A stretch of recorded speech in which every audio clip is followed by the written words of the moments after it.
উদ্দীপনা নাই, কি লাভ? মানুষ হবে, ওয়াজ হবে, চিৎকার হবে, হুঙ্কার হবে,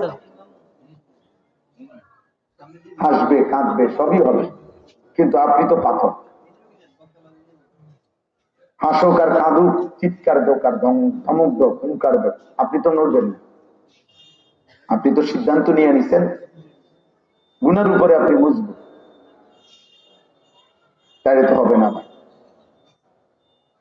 একটি মাহফিলের মূল মাকসাদ আল্লাহর কথা শোনানো, আর আল্লাহর কথা শোনানোর মূল উদ্দেশ্য লাআল্লাকুম তাযাক্কারুন, যেন তোমরা উপদেশ গ্রহণ করতে পারো, লাআল্লাকুম তাতাফাক্কারুন, যেন তোমরা ফিকির করতে পারো, লাআল্লাহুম ইয়াত্তাকুন, যেন আল্লাহর বান্দাগণ আল্লাহকে ভয় করতে পারে, লাআল্লাকুম তাত্তাকুন, যেন তোমরা মুত্তাকি হতে পারো।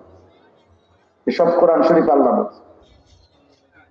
কেন আমি আল্লাহ তাআলা বারবার আমার কথাগুলো, আমার বিধানগুলো, আমার আয়াত, আমার কথা বারবার আমি তোমাদেরকে কেন বলছি?